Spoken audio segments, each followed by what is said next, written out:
నమస్కారం. Gleb Tsipursky రాసిన the blind spots between us పుస్తక విశ్లేషణకు స్వాగతం. చూడండి, మనకు తెలియకుండానే, మన ప్రమేయం లేకుండానే మన బంధాలను దెబ్బతీసే కొన్ని రహస్య మానసిక అలవాట్లు మనందరిలో ఉంటాయి. అవేంటో, వాటిని ఎలా అధిగమించాలో ఈరోజు మనం వివరంగా తెలుసుకుందాం. ఒకసారి ఆలోచించండి, మనం అత్యంత ప్రేమించే వ్యక్తులతోనే ఎందుకు పదే పదే గొడవలు పడుతుంటాం? మన ఉద్దేశం చాలా మంచిదే కావచ్చు, కాని అయినా సరే ఎందుకో తరచుగా వాళ్ళని అపార్థం చేసుకుంటూ ఉంటాం. అసలిలా ఎందుకు జరుగుతోంది? ఇది నిజంగా ఆలోచించాల్సిన విషయం కదూ? ఈరోజు మన విశ్లేషణలో మనం ప్రధానంగా 6 అంశాలను కవర్ చేయబోతున్నాం. బంధాలలో దాగి ఉన్న సమస్య, అన్కాన్షియస్ బయాస్ అంటే ఏమిటి, ఆలోచనలకు ఓవర్ థింకింగ్కి మధ్య ఉన్న తేడా, బంధాలలో దొర్లే సాధారణ తప్పులు, మనల్ని మనం డీబయాస్ చేసుకోవడం ఎలా, మరియు చివరగా బలమైన బంధాలను ఎలా నిర్మించుకోవాలి. ఇవే మన టాపిక్స్. సరే, ఇక ఏమాత్రం ఆలస్యం చేయకుండా మొదటి అంశం, బంధాలలో దాగి ఉన్న ఆ సమస్య ఏంటో చూద్దాం. ఇందాక మనం చెప్పుకున్నట్లు, డాక్టర్ గ్లెబ్ సిపుర్స్కీ రాసిన the blind spots between us అనే పుస్తకం ఈ సమస్యను చాలా స్పష్టంగా వివరిస్తుంది. మన రోజువారీ సంభాషణలను పాడుచేసే ఆ సైలెంట్ కిల్లర్ మరేదో కాదు, మన కాగ్నిటివ్ బయాస్. అంటే మన మైండ్లో మనకు తెలియకుండానే ఏర్పడే కొన్ని తప్పుడు అభిప్రాయాలు, భావోద్వేగాల వక్రీకరణలు. నిజం చెప్పాలంటే చాలామంది మధ్య వచ్చే పెద్ద పెద్ద అపరాధాలకు మూలకారణం ఇవే. దీనికి సంబంధించి ప్రముఖ వైద్యుడు డాక్టర్ స్టీఫెన్ స్నైడర్ చెప్పిన ఒక మాటను మనమిక్కడ గుర్తు చేసుకోవాలి. ఆయనేమన్నారంటే, క్లయింట్లు ఒకరితో ఒకరు తక్కువ ఎమోషనల్గా ఉండేలా నేను ఎందుకు ట్రీట్మెంట్ ఇస్తున్నానో నాకే ఆశ్చర్యంగా ఉండేది. కానీ the blind spots between us చదివాక నాకసలు కారణం అర్థమైంది అన్నారు. దీన్ని బట్టి అర్థమవుతుంది కదా, మన భావోద్వేగాలను గుడ్డిగా ఫాలో అయిపోవడం, వాటిని విశ్లేషించుకోకపోవడం మన బంధాలను ఎంతలా డ్యామేజ్ చేస్తుందో. మరి అపార్థాలకు కారణమయ్యే రెండవ అంశం, అసలు ఈ అన్కాన్షియస్ బయాస్ అంటే ఏమిటో ఇప్పుడు చూద్దాం. ఈ అన్కాన్షియస్ బయాస్ అంటే ఏంటో సింపుల్గా చెప్పాలంటే, ఇది మనకు ఏమాత్రం తెలియకుండానే మైండ్లో ఆటోమేటిక్గా జరిగిపోయే ఒక ప్రాసెస్. అంటే క్షణాల్లో మనం ఒక తీర్పుకొచ్చేస్తాం.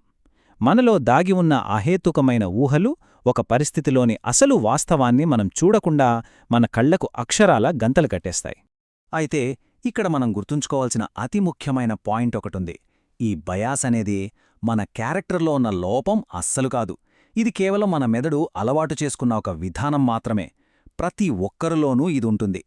కానీ సమస్య ఎక్కడొస్తుందంటే, దీన్ని మనం గుర్తించకుండా, మార్చుకోకుండా అలాగే వదిలేసినప్పుడు, అప్పుడే బంధాలలో నమ్మకం సన్నగిల్లి ఎదుటివారి మనోభావాలు దారుణంగా దెబ్బతింటాయి. ఇప్పుడు ముచ్చటగా మూడో అంశం, ఆలోచనలకు ఓవర్ థింకింగ్కి మధ్య ఉన్న తేడా గురించి మాట్లాడుకుందాం.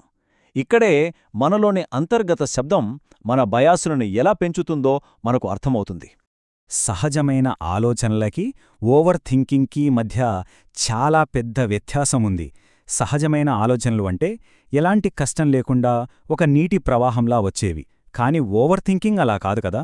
వచ్చిన ప్రతి చిన్న ఆలోచనను పట్టుకుని వేలాడటం, దాన్ని అనవసరంగా విశ్లేషించడం, దానికి ఇష్టమొచ్చినట్లు ఎమోషన్స్ జోడించడం, ఇలా చేయడం వల్ల మనకు మనమే లేనిపోని ఒత్తిడిని సృష్టించుకుంటాం. ప్రతి ఆలోచనకు ఏదో విపరీతమైన అర్థం ఉందనే భ్రమలో బతకటమే దీనికంతటికీ కారణం. ఈ కాన్సెప్ట్ను మరింత స్పష్టంగా అర్థం చేసుకోవడానికి గౌతమ బుద్ధుడు చెప్పిన 2 బాణాల సిద్ధాంతాన్ని తీసుకుందాం. జీవితంలో ఏదైనా ఒక చెడు సంఘటన జరిగినప్పుడు మొదటి బాణం మనకు తప్పనిసరిగా తగులుతుంది. అది ఆ పరిస్థితి వల్ల వచ్చే సహజమైన బాధ. దాన్ని ఎవరూ ఆపలేరు. కాని ఆ తర్వాత వచ్చేదే అసలు సమస్య. అదే రెండవ బాణం. ఇది మనం ఓవర్ థింకింగ్ చేయడం ద్వారా మనకు మనమే స్వయంగా గుచ్చుకునే బాణం. ఈ రెండవ బాణం వల్ల కలిగే బాధను నివారించడం 100% మన చేతుల్లోనే ఉంటుంది. రైట్.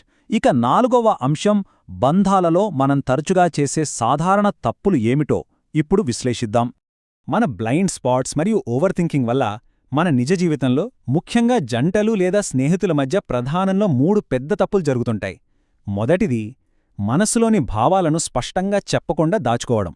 ఇక రెండవది, ఏ చిన్న గొడవచ్చినా సరే సంబంధం లేకపోయినా గతంలో జరిగిన తప్పులను పదే పదే త్రవ్వితీయడం. మూడవది మరియు అతి ముఖ్యమైనది, మన భాగస్వామి యొక్క భావాలను, వాళ్ల పాయింట్ ఆఫ్ వ్యూను పూర్తిగా నిర్లక్ష్యం చేయడం. అక్షరాల ఈ 3 బంధాలను చదల్లా తినేస్తాయి. ఇక్కడ మనం పక్కగా గుర్తుంచుకోవాల్సిన విషయం ఒకటుంది. కేవలం గొడవలను తప్పించుకోవచ్చని మన భావాలను మనసులోనే అణిచిపెట్టుకోవడం వల్ల ఎలాంటి ప్రయోజనం లేదు. పైగా అది మన మధ్య ఉన్న మానసిక దూరాన్ని మరింత పెంచుతుంది. ఒకరినొకరు నిజంగా అర్థం చేసుకోవాలంటే ఓపెన్ కమ్యూనికేషన్ అంటే మనసు విప్పి మాట్లాడుకోవడమే ఏకైక మార్గం. అదే ఏ ఆరోగ్యకరమైన బంధానికైనా అస్సలైన పునాది. సరే, మరి పరిష్కారమేంటి? అదే మన 5వ అంశం. మనల్ని మనం డీబయాస్ చేసుకోవడం ఎలా అనేది నేర్చుకుందాం. ఇప్పటిదాకా సమస్యల గురించి మాట్లాడుకున్నాం కదా, ఇప్పుడు కాగ్నిటివ్ బిహేవియరల్ థెరపీ ఆధారిత పరిష్కారాల వైపు అడుగులేద్దాం. బంధాలు ముక్కలు కాకుండా కాపాడేందుకు డాక్టర్ గ్లెబ్ సిపూర్స్కీ ఎంతో శాస్త్రీయమైన కొన్ని డీబయాసింగ్ పద్ధతులను రూపొందించారు. ఈ టెక్నిక్స్ మన దైనందిన జీవితంలో ఎలా పనిచేస్తాయో ఒకసారి చూద్దాం. దీనికోసం ఆయన ఒక అద్భుతమైన 3 దశల ఫార్ములా చెప్పారు. స్టెప్ 1 ఏంటంటే, ఏదైనా తీవ్రమైన పరిస్థితి లేదా గొడవ తలెత్తినప్పుడు వెంటనే రియాక్ట్ అవ్వకుండా ఒక్క క్షణంపాటు ఆగి పాజ్ చేయాలి. స్టెప్ 2, తొందరపడి ఒక నిర్ణయానికి రాకుండా అసలక్కడ ఏం జరుగుతుందో చాలా నిష్పాక్షికంగా గమనించాలి. ఇక స్టెప్ 3, ఇదే అత్యంత కీలకమైనది, ఎదుటివారి వైపు నుండి ఆలోచించడం. వాళ్ల గత అనుభవాలు, వాళ్ల ప్రస్తుత ప్రవర్తనను ఎలా ప్రభావితం చేస్తున్నాయో మనం పరిగణనలోకి తీసుకోవాలి. ఈ అద్భుతమైన విశ్లేషణ చివరి భాగానికే మనం వచ్చేశాం. 6వ అంశం, బలమైన, మెరుగైన బంధాలను నిర్మించటం.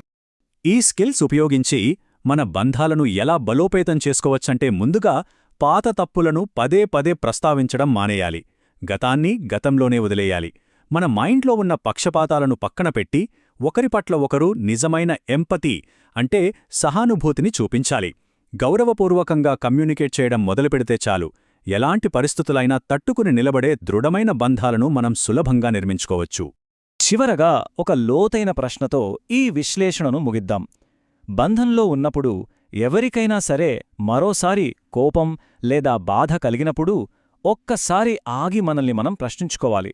ఈ ప్రతిస్పందన కేవలం వాస్తవాల ఆధారంగా జరిగిందా, లేక మనలో దాగి ఉన్న అన్కాన్షియస్ బయాస్ వల్ల జరిగిందా అని. నిజంగా ఈ ఒక్క ఆలోచన మన దైనందిన జీవితంలో ఒక పెద్ద గేమ్ చేంజర్ అని చెప్పొచ్చు. ఈనాటి విశ్లేషణ మనందరి ప్రయాణంలో ఉపయోగపడుతుందని ఆశిస్తున్నాను.